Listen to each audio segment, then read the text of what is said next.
Lift every voice and sing till I'm Barb Mays, and I live at the Parkway in Blue Springs. And I'm going to read Let Us March On, James Weldon Johnson and the Silent Protest Parade. When James Weldon Johnson spoke, people listened silently, making sure they heard everything. James was a man of words, a brilliant lawyer and an inspiring teacher, and a distinguished poet. He had once penned a poem so uplifting and so inspiring and so beautiful that people called it the Black National Anthem. Lift every voice and sing till earth and heaven ring, ring with the harmonies of liberty. People often turn to James for advice in troubling times.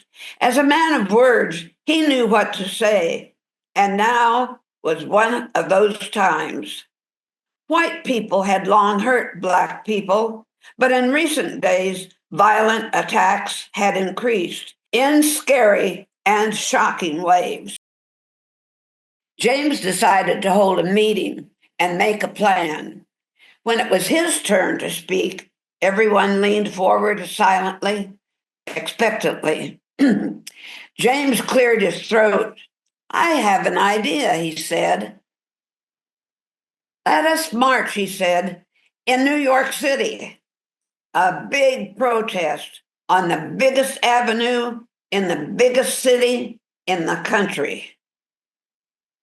And, he said, slowly and quietly, let us make it a silent march. No chanting, no cheering, no chuckling, just serious, somber silence. You know me as a man of words, James explained, but sometimes silence can be more powerful and attract more attention than yelling and screaming and shouting. I believe that our silence will show others how much we hurt and how strong and serious we are. Then James waited silently, expectantly, hopefully. Finally, the room erupted. Yes, let's do it. As James felt the room shaking with excitement, he saw several children already practicing their march steps. Facing the rising sun of our new day begun, let us march on till victory is won. James and his co-leaders worked hard throughout the next week. They mapped the parade route down Fifth Avenue. They asked the government officials for permission to protest. They wrote flyers explaining the purpose of the march. They enlisted nurses to take care of anyone who might become sick. They dotted every I and crossed every T as they prepared for the big day. The day of the march was terribly hot and humid, but James noticed a slight breeze as he walked to the corner of Fifth Avenue and 59th Street, where the march would begin.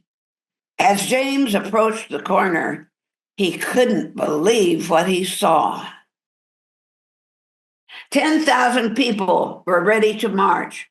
A stern-looking man barked out orders. At 1 p.m. sharp, start marching down Fifth Avenue and keep quiet.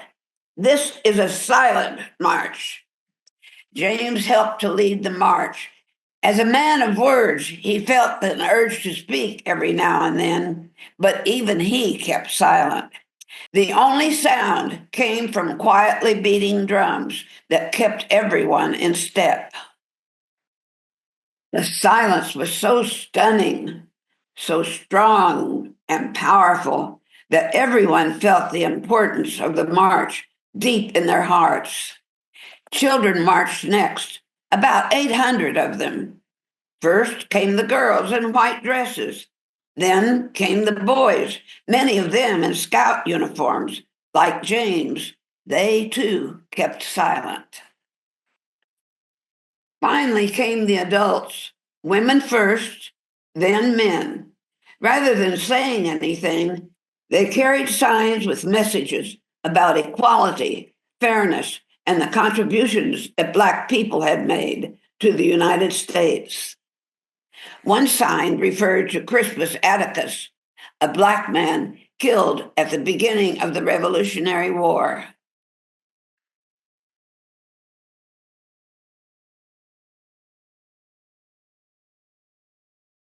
About 20,000 spectators marveled as the large groups of people marched by, silently, protesting hatred and violence. At the end of the march, near Fifth Avenue and 23rd Street, James wiped the sweat from his brow. As a man of words, he wanted to thank everyone for coming. But before he could say anything, the silent marchers erupted. They had done it.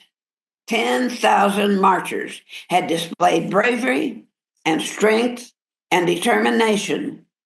They had shown, because of their silence, that they would never remain silent when Black people were hurt and treated unfairly. As they all reflected on what they had just accomplished, every mind and heart echoed the words from James' famous poem, "Let our rejoicing rise, high as the listening skies. Let it resound loud as the rolling sea."